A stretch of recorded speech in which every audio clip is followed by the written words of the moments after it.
അല്ല, അങ്ങനെ ഒരു തീരുമാനം സി പി എമ്മിലില്ല. അത് വസ്തുതയാണ്. അത് സി പി എം തന്നെ വ്യക്തമാക്കി കഴിഞ്ഞിട്ടുണ്ട്.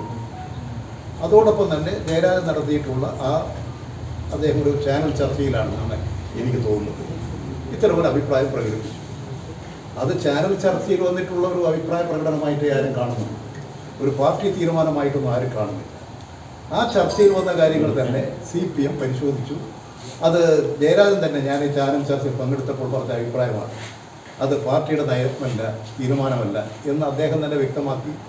എന്ന് മാത്രമല്ല, അതാണ് അദ്ദേഹം ഇത്തരമൊരു പ്രസ്താവന തെറ്റായി വ്യാഖ്യാനിക്കാൻ ഇടയാക്കത്തക്ക നിലയിൽ അദ്ദേഹം ഉണ്ടായതിൽ അദ്ദേഹം അത് സ്വയം വിമർശനപരമായി ഉൾക്കൊണ്ടുകൊണ്ട് ഒരു നിലപാടിലേക്ക് എത്തിക്കഴിഞ്ഞു. പിന്നെ അതിനൊരു ചർച്ചക്കൊന്നും വിധേയമാക്കേണ്ടതല്ല. അടഞ്ഞ് ക്ലോസ് ചാപ്റ്ററാണ്.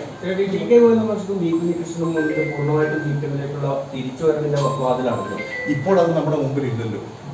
ഇല്ലാത്തൊരു കാര്യത്തെക്കുറിച്ച് സാങ്കല്പികമായിട്ട് എന്തിനാ സാങ്കല്പികമായ അഭിപ്രായങ്ങൾ അന്വേഷിക്കുന്നത്? സി പി എമ്മിനെ സംബന്ധിച്ച് ഒരു പ്രശ്നം വന്നാൽ ആ പ്രശ്നം സംബന്ധിച്ച് സി പി എം ചർച്ച ചെയ്ത് അതിലൊരു നിലപാട് സ്വീകരിക്കും. ഇപ്പം അങ്ങനെ ഒരു നിലപാടേ ഇല്ല, അങ്ങനെ പ്രശ്നമേ ഇല്ല. അവരിപ്പോൾ യു ഡി എഫിനോടൊപ്പമാണ്. യു ഡി എഫിൻ്റെ സ്ഥാനാർത്ഥിയെ ജയിച്ചു വന്നവരാണ്. അവരവരിന് ഗവൺമെൻറ് അനുകൂലമായ നിലപാട് സ്വീകരിച്ചുകൊണ്ടിരിക്കുന്നവരാണ്. പിന്നെ ആ വിഷയം അവിടെ ഒരാൾ പാർട്ടി നടപടിയെടുക്കും, അയാൾ പാർട്ടിയിൽ പുറത്തു പോയി, പിന്നീട് അദ്ദേഹത്തിൻ്റെ തെറ്റ് ബോധ്യമായി തിരിച്ചു വരും. അത് ബന്ധപ്പെട്ട പാർട്ടി കമ്മിറ്റി ചർച്ച ചെയ്ത് അതിൻ്റെ അടിസ്ഥാനത്തിൽ അദ്ദേഹം പാർട്ടി കമ്മിറ്റി ഉപരി കമ്മിറ്റിയുടെ അനുവാദത്തോടു കൂടി അദ്ദേഹത്തെ തിരിച്ചെടുക്കും. അതൊക്കെ സാധാരണമുള്ളൊരു നടപടിയുടെ പ്രോസസ്സാണ്. അത് സി പി എം സ്വീകരിച്ചു വരുന്നൊരു നടപടി ക്രമമാണ്. അത്രമാത്രമേ ഉള്ളൂ.